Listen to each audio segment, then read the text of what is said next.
Well, welcome, friends, to the last unit of this course, Completing Your Financial Plan. We have come a long way. We've looked at planning personal finances, a little bit of budgeting, and the things that we're going to need to do in our career and our lives. We've looked at getting rid of debt, dumping debt, getting a good credit score, and purchasing strategies. We've just come through investments, and now we are completing the financial plan, and we'll use some of that investment strategy in here as well. So, retirement planning. Yes, you may be 18 years old. You may be 28, 38, 48, 58. The earlier you can plan for retirement, the better things are going to be for you. So some of you may not even have your full-time career yet, and we're talking about retirement planning. Well, the adage is true. It's never too early to start saving and certainly looking at retirement. As you matriculate through your career, I can only tell you from experience, those decades go by very fast, and you think retirement is so far away, and it can be right on the horizon. There's a little misconceptions. Hey, you may have some parents that are approaching retirement, or relatives, friends, or grandparents, so you can utilize this information for them as well. Many people think, hey, things will just get cheaper when I retire. Well, we wish they would. My retirement will only last 15 years. People are living longer. My mom's 91 and in assisted living, and that's a whole different story to talk about. But yeah, probably sometimes we could live too long. And do we have enough money to live that long? Social Security, my pensions, my retirement, they'll pay for everything. Maybe, hopefully. But we have to keep looking at these things, my friends. 401ks will increase to keep pace with inflation. Well, right now we're in a very high inflation rate. We have been. The government just has been somewhat pulling, our eyes shut over that. But now it's wide open, and prices are very expensive. And when you have a fixed income, those prices increases are felt much, much deeper in your pockets. My employer's health insurance and Medicare will cover every medical expense. We wish. You know what? I'm young. I'm beautiful. I'm strong. I don't need to worry about retirement right now. That's not a good thing to do. And saving a little bit won't even help. Well, we know that's not true. Certainly from our investments and from the beginning of this course, $100 a month, $25 a week for 40 years can do a tremendous amount of wealth building if it's in the right vehicles to do so. So, all right, let's talk about retirement. As some of you are already in your permanent full-time career jobs, fantastic, and some of you are just about to get into those. You may be offered two different types of retirement plans. There is the most common right now, which is called the defined contribution plan. That is a 401k if you're working for a private business. If you're working for a nonprofit business, like a school, you may be in a 403b. And if you did work for the federal government, then you could be in a 457 plan. What these are like boxes where you get to accumulate cash.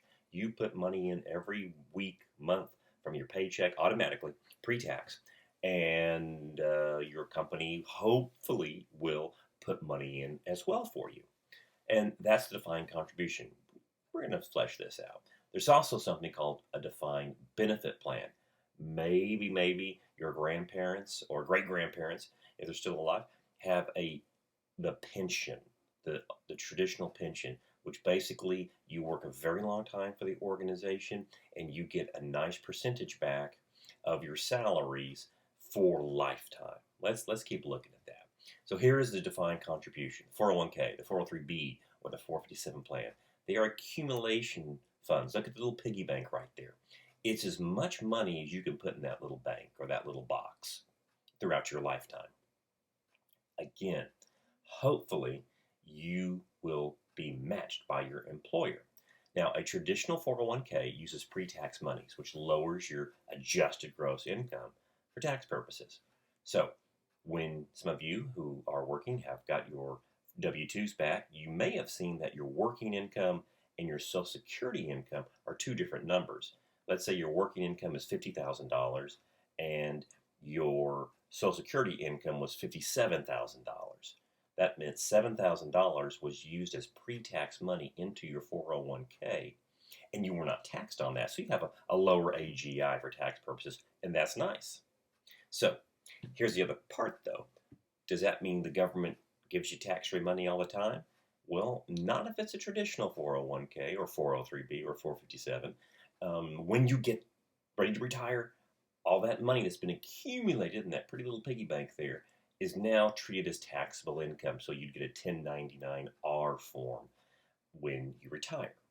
All right, that's defined contribution. A few things, my friends. Most of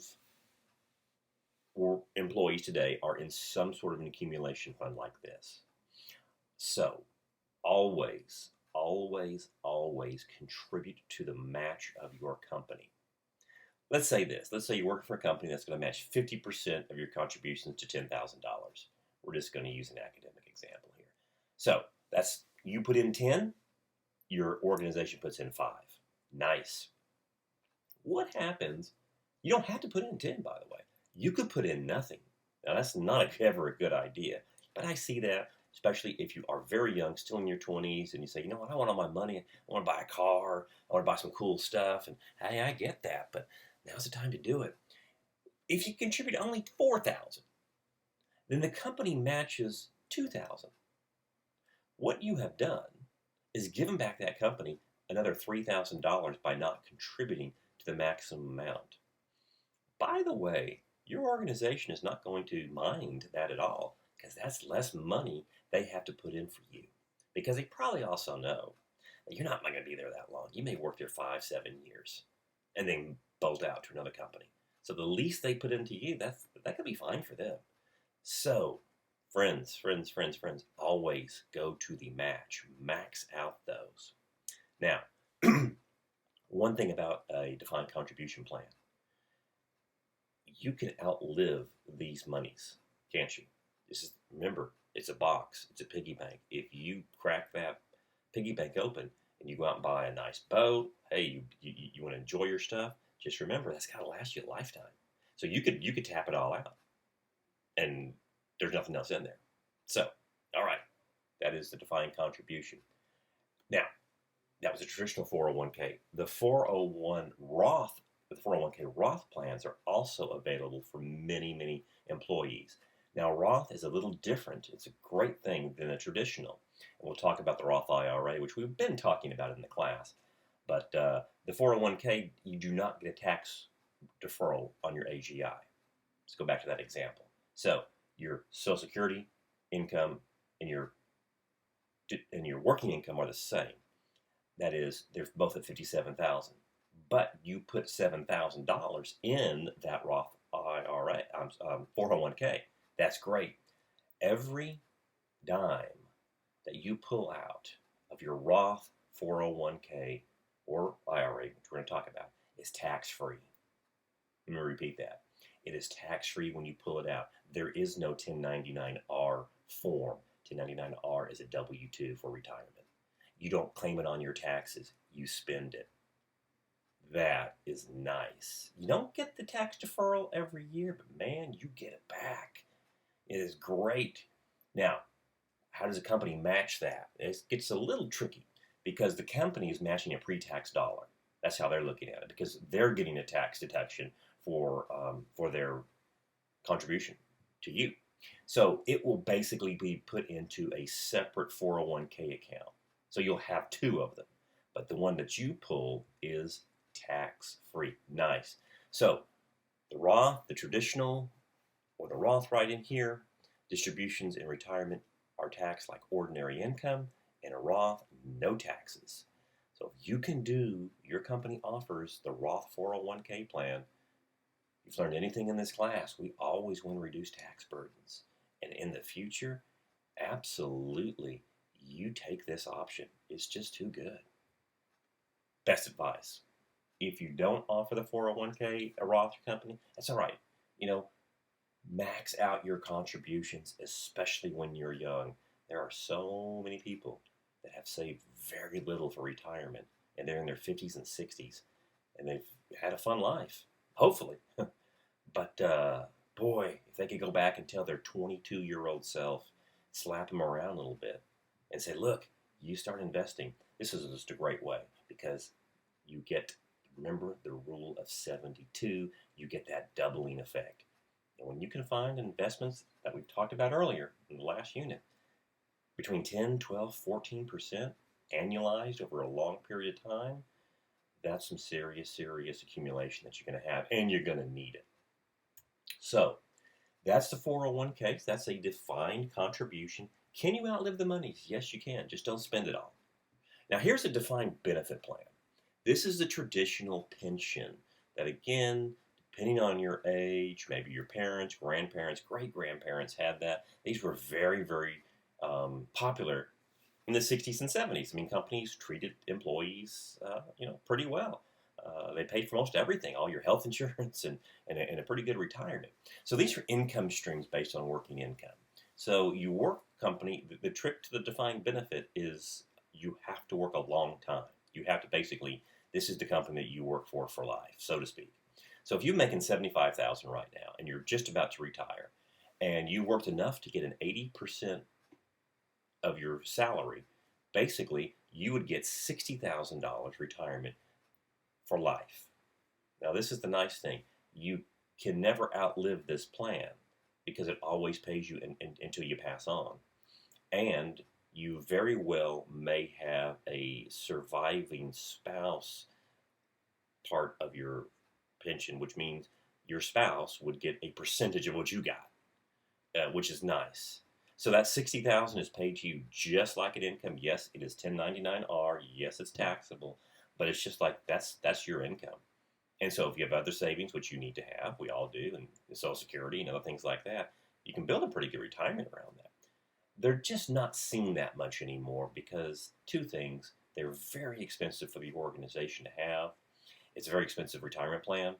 And the downside is you got to work for that company 30 years, to get to these 80% rules, sometimes 35 years. So this is kind of where we've been. The defined benefit, the defined contribution. We'll look in the 70s. This was the workhorse. In the aughts, again, a few companies still have this. Look at the defined contribution, which is the 401ks, the 403bs. In 75, they were just coming on in the 1970s. And now we can see, from 11 million people participating to 100 million now participating, and tremendous amounts of money. Just because, friends, it's easier. It's very much easier for an organization. And, the 401ks could be very good for you, especially if you're mobile. You work for a company, again, 5-7 years. You go to another company. You go to another company. You may work for 4 or 5 companies or organizations throughout your career, and you can have different 401ks. And you can move those with you, which I'm going to show you how to do. Anytime, and again, you may want to check this out for your parents or grandparents who are maybe looking at retirement. If there's a surviving spouse option, certainly in a pension, you'd want to take that because you get a little bit less money. Again, this is just something I pulled down here. You may get a little bit less with the surviving benefit, but if you pass on, your spouse at least gets something. And let me tell you, that's how my mother still survives today. That is, my father had a good pension, and he's been dead for about 15 years. And my mom has still gotten a part of his pension, and they're still paying her in his Social Security. So, again, it's nice that you can pass something on to your loved ones, and they can somewhat be taken care of. They have at least an extra income stream. So, when I said most of us are probably, or most of you guys, are probably going to change jobs, especially if you're very young and you're just coming out of high school and college, and you're going to look at multiple 4 or 5 different organizations you may work for. Well, what happens when you do go to the next company? So you've got this 401k, be it a Roth, be it a traditional one, or 403b, or the 457. What do you do? So you're investing right in here, and then you have a separation. It means you're going to the next one. You have different options here. After leaving the job, you got 4 basic options to deal with that 401k. You could leave it in the previous employer's plan. Now that plan may be a Vanguard, maybe a Fidelity. It may be a lot of different things. You could roll it over into a new employer's plan. You could roll it over to your IRA, or you could cash out and take a lot of taxes. Out of those four, let's eliminate some you would never want to do. You don't want to do this one. You don't want to cash out because then you're going to owe penalties and taxes. We'll talk about that. It's at least 10% penalty plus the going tax rate. So whatever you think you have, basically divide it in two, and that's what you get. And so that's not going to help. That's going to kill your retirement. So we don't want option 4. Option 1's not that great either. You can leave it in a previous plan. And of course, as we've gone over in the classroom and online as well, you always want to control your money. That makes sense. When you start your 401k, which we're going to look at that here in a second again, make sure it's not just in a basic bland savings account, because that's what it defaults into until you change it. It also may be in the company's stock, the company that you're working for, if it's a private company. You may or may not really want that either. Just look up Enron, and that'll tell you why you wouldn't want that. I think you want these two right in here. You could either roll it over into the new fund, or the new 401k, and that gives you some nice leverage, because now you may have $10, $20, $30, $40, $50,000 in that, and now you can put it into the new plan. Again, it may be a Fidelity, it may be a Vanguard. It's probably a very big investment company's plan. Or you could roll it into your IRA. For this one, you would need a traditional IRA. And so what you would do, very easy, you would call your IRA, one of the customer service representatives, and say, I would like to roll over an existing retirement account. And let me tell you, they'll jump all over that, because that's going to be more money for them. And they'll do all the paperwork. And once it goes directly into either 2 or 3, there's no taxes that you pay on it. If they cut you a check, then you're going to pay taxes. So you never want to touch the money. You want to roll it. Okay, it just rolls right over you and right into the account. So number 2 or 3 is what you're going to want to do. 4, you never want to do. Hey, I know, friends, things get bad, and through this pandemic of COVID, we've had a lot of people that did get separations, and they cashed out their 401k for basic living expenses, and I get that. I do, but we just want to avoid that if at all possible, unless things have just gotten really, really, really bad. So now we got 401ks, but we got IRAs. All right, and there's never been an easier time to make your own IRAs, especially with what we've gone over with the Acorns account, with Robinhood stock. But the Acorns are so great. Fidelity has these quick apps on your phone that you can start a traditional or a Roth IRA for basically a few dollars a week. So great. So a traditional IRA is like the traditional 401k. Okay? But this is just your money. When I say it's like it, these are deferred savings. So let's say you can put up to right now $6,000 if you're under 50 years old. This changes every year. It goes up a little bit. Let's say you're 30 years old or something like that, and or at least you're under 50, and you're making $50,000 a year, and then you put $6,000 into an IRA. Automatically, that becomes an adjustment to your income. So you have a lower gross income. It's $44,000 and any other deductions you may have. Nice. So you get a quick tax break on that. It accumulates in the IRA. Friends, remember, the IRA is a jar, it's a piggy bank, it's a box. It is not an investment. These are characterizations from the Internal Revenue Service. The 401k, that's how they look at it. The IRA, it's just a characterization. Okay? It's what you do inside the box. It's what you put in the investments that makes the IRA grow. And that's why we're going to use everything that we learn from our investment strategies, especially from the mutual funds and the exchange-traded funds. Those are the vehicles that are going to drive our IRAs, and those are the vehicles that will drive the 401k. So that's nice. That's nice. Traditional IRAs, I believe you're going to need one because you would roll over your previous retirement right into a traditional one and without any tax implication. So there we go. Now, when you take it out, you can take it out at 59 and a half years old without penalty. When you start getting money out of your IRA, it is traditionally going to be taxed as ordinary income. Again, you'll get another 1099-R form, just like you would from your 401k, and that'll be on your taxes. Now, you must withdraw by the age of 72. The government is going to want all those nice tax deductions that they gave you for your so many years of working when you used your traditional IRA. They're going to want that back. And they're going to want it back by 72. And if you don't give it back at 72, if you don't withdraw anything, it gets kind of nasty. I'm going to show you how that happens. Again, friends, these are really good. They're great. You're going to need that for a 401k rollover. So it's always nice to have a traditional IRA set up, no matter where you are, because you're going to be rolling things over into it. If you need that money, I need a little bit of money now. I'm in my late 40s. I need some. There are a few exemptions to withdrawals that you may not pay taxes on, and you definitely need the help of an accountant on that.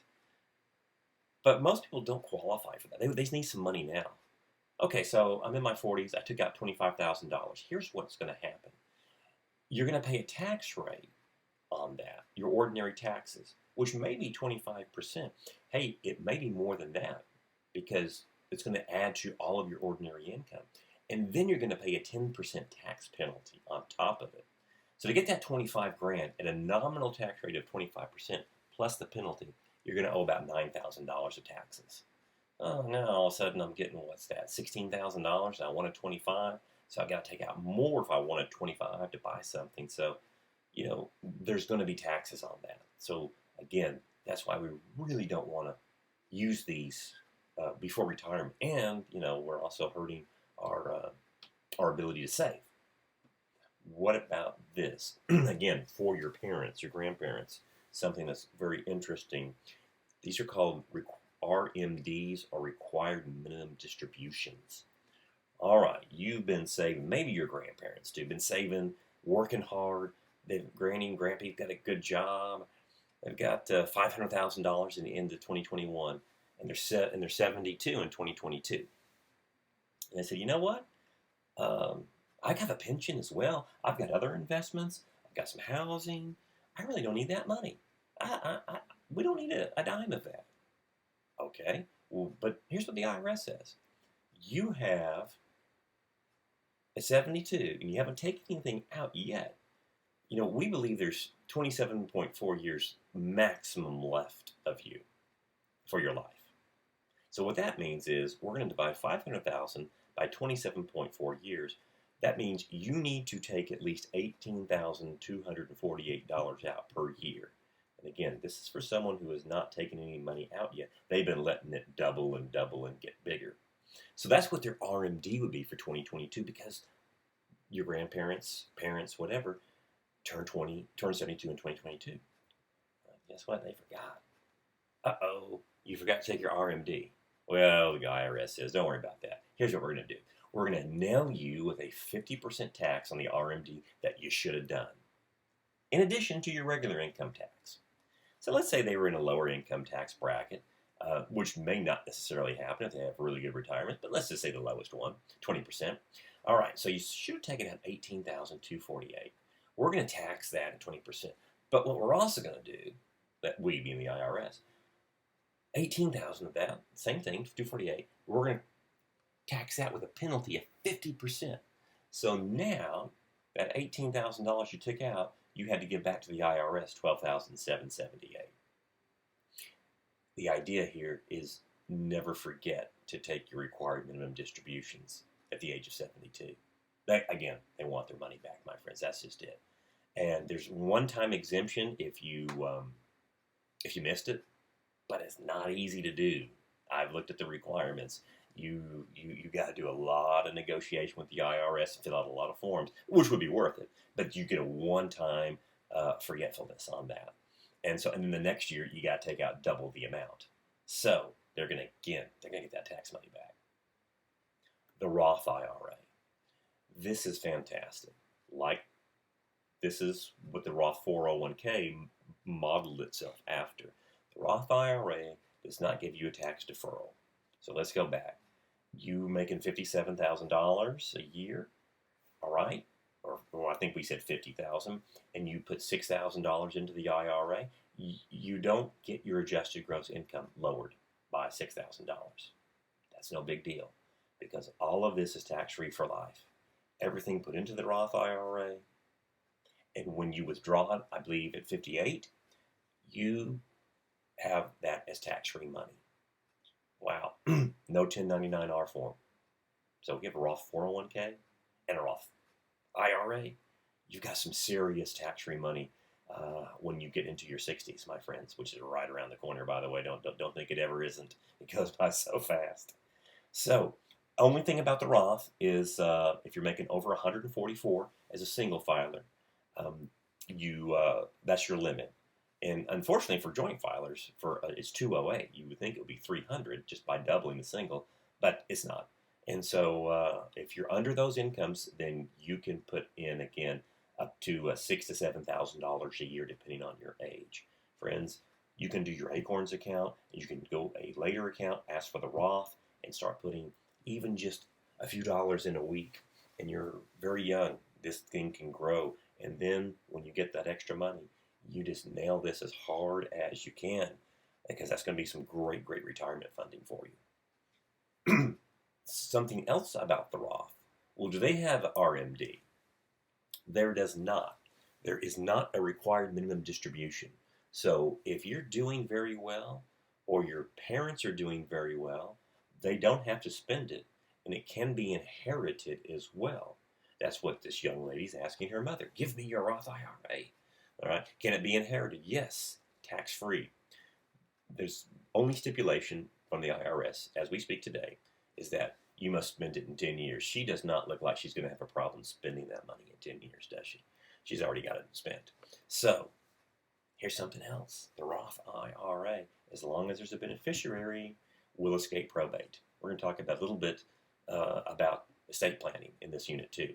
And anything that we could ever do to escape probating a will is fantastic. So, yay. 401k Roth, IRA, the Roth IRA and the 401k. It's £1,000 dog if we were in Arkansas. That is huge. Friends, you've got to take advantage of this opportunity as soon as you can. One thing about IRAs, and I may not mention this, you have to have working income.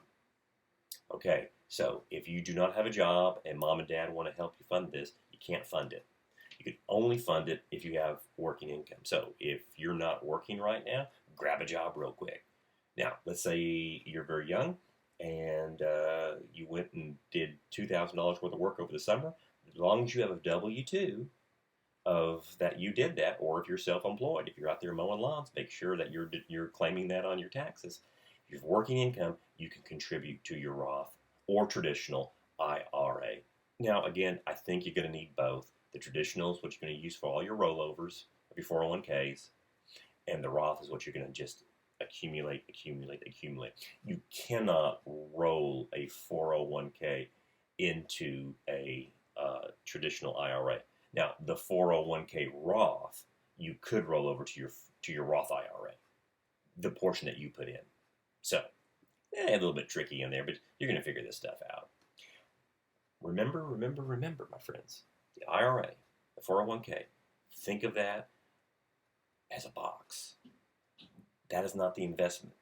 What we've learned in Unit 3, and I really take it back to the mutual fund section and to your exchange-traded funds, which are, as we talked about, they're almost the same.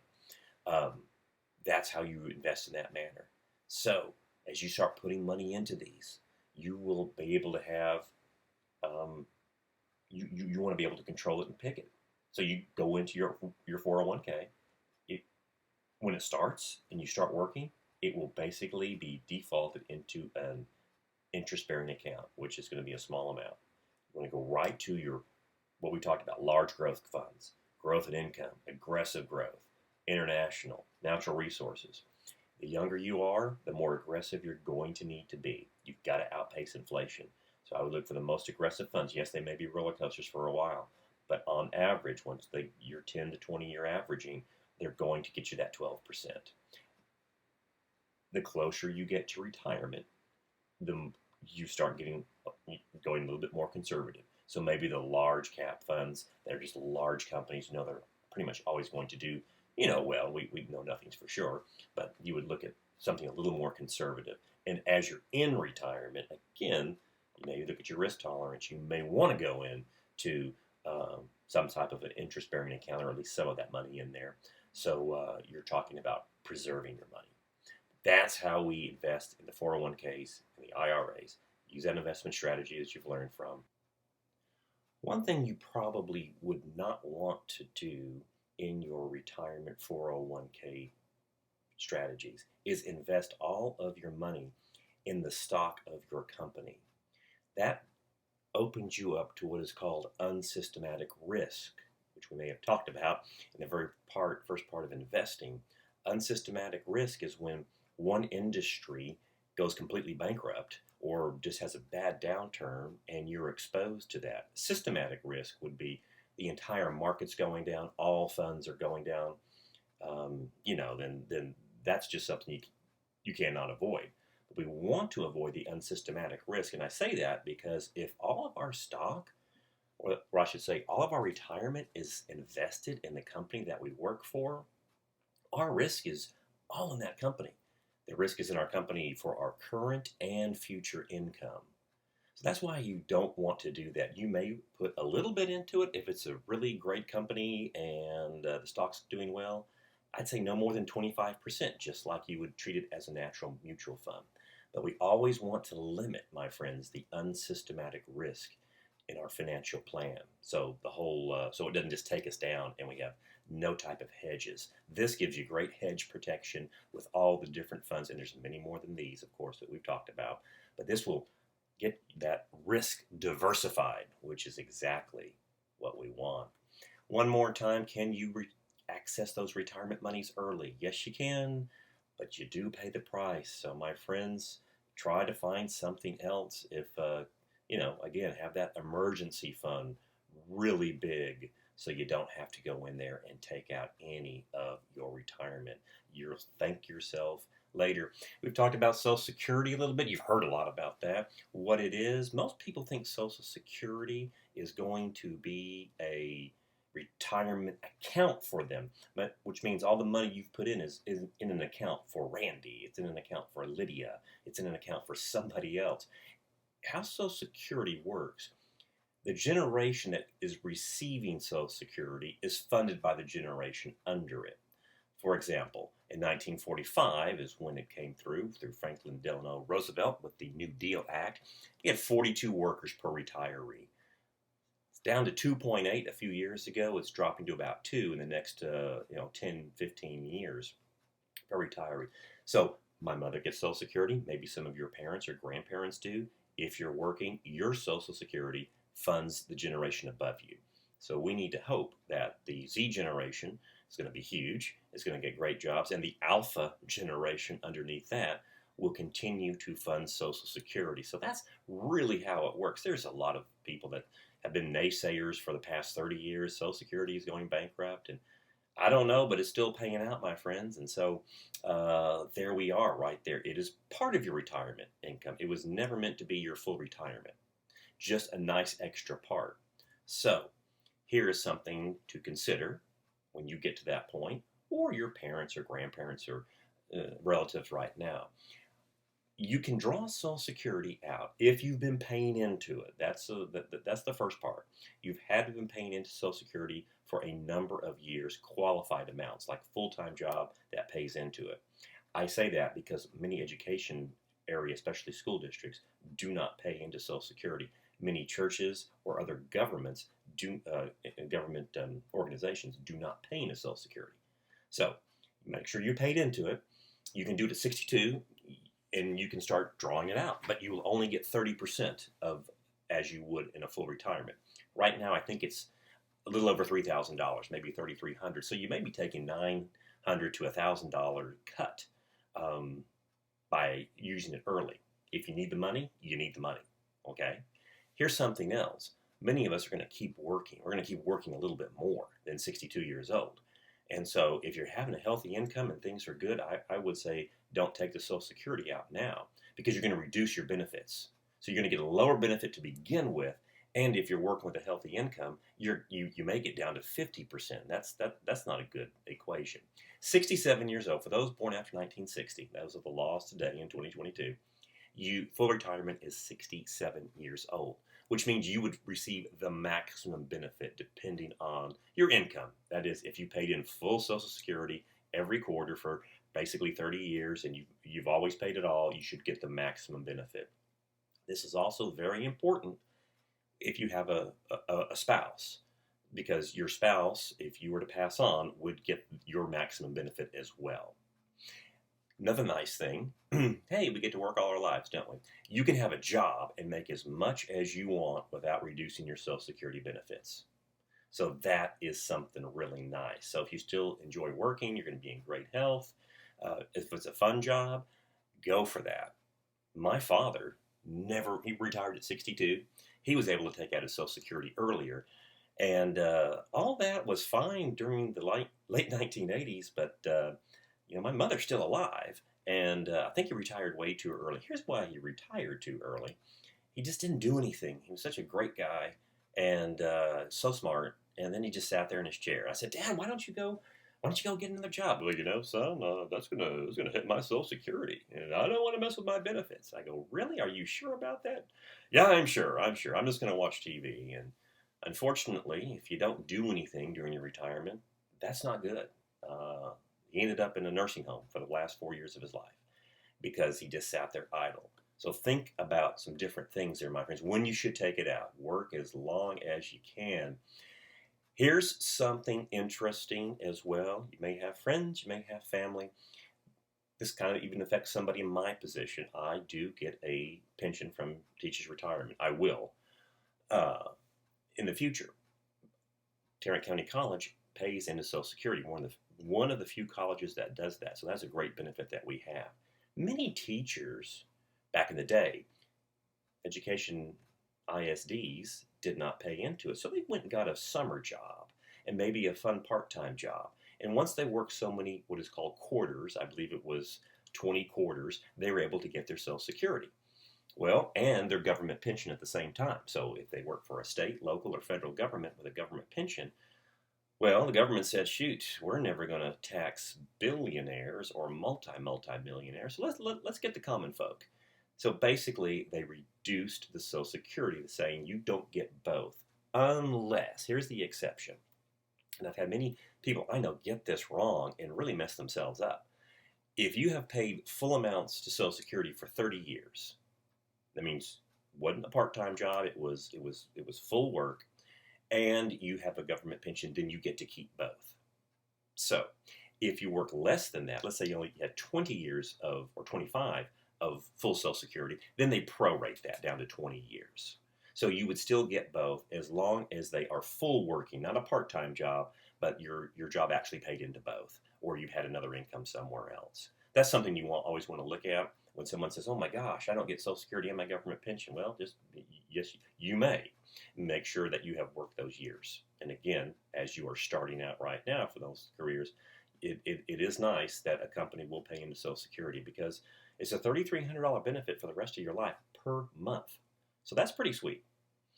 What is the magic number, my friends? The magic number may be right about this. According to retirement experts, you're trying to recoup anywhere from 60 to 70% of your working income when you retire.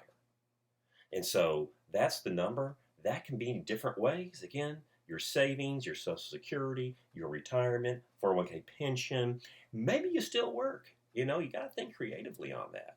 Just because you get to that age and say, you know what, you want to wear out, not rust out. Stay in great shape, have new hobbies, use those mutual fund strategies, start saving now. A little bit of this planning early in life can make your second chapter in life oh so successful and so happy. So there is our retirement planning, and next we're going to look at mitigating risk on our financial plan through insurance.